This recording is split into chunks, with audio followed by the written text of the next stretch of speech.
మనం రియల్ లైఫ్లో డెసిషన్స్ ఎలా తీసుకుంటామో పైథాన్ కూడా సేమ్ అలానే తీసుకుంటుంది.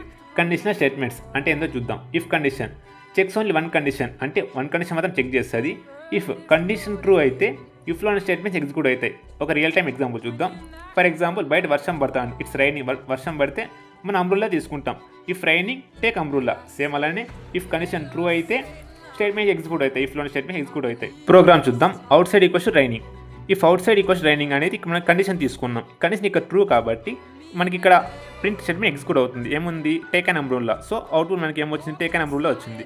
ఇక్కడ మన సింటాక్స్ ఏమంటే ఇఫ్ తీసుకుంటాము, కండిషన్ తీసుకుంటాం, కోడ్ రాస్తాం. ఇది syntax. Next if else condition. One condition but two possibilities, అంటే ఒకే కండిషన్ చెక్ చేస్తుంది బట్ టూ పాసిబిలిటీస్ ఉంటాయి. కండిషన్ కన్నా ట్రూ అయితే ఇఫ్ రన్ అవుతుంది, అంటే ఇఫ్లో ఉన్న స్టేట్మెంట్స్ ఎగ్జిక్యూట్ అవుతాయి. అదే కండిషన్ కన్నా ఫాల్స్ అయితే ఎల్స్లో ఉన్న స్టేట్మెంట్స్ ఎగ్జిక్యూట్ అవుతాయి. ఒక రియల్ టైం ఎగ్జాంపుల్ చూద్దాం. ఫస్ట్ ఏటీఎం పిన్ ఎంటర్ చేసినాం. పిన్ కానీ కరెక్ట్ అయితే మనకి మనీ వస్తుంది. అది పిన్ కానీ రాంగ్ అయితే ఎర్రర్ వస్తుంది. సేమ్ అలానే కండిషన్ కన్నా ట్రూ అయితే ఇఫ్లోనే రన్ అవుతుంది, కండిషన్ కన్నా ఫాల్స్ అయితే ఎల్స్లోనే రన్ అవుతుంది. నెక్స్ట్ ప్రోగ్రామ్ చూద్దాం. Pin equals to 1 2 3 4. ATM pin ఎంత ఉంది, 1 2 3 4 ఉంది.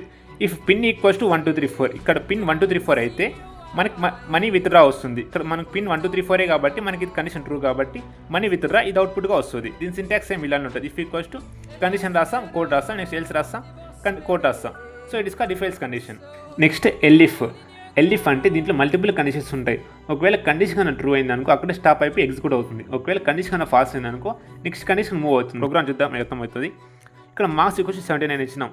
If marks greater than equals 90, అంటే 79 గ్రేటర్ దాన్ ఈక్వల్స్ 90 అనేది మన కండిషన్ ఫాల్స్ కాబట్టి నెక్స్ట్ కండిషన్ మూవ్ అవుతుంది.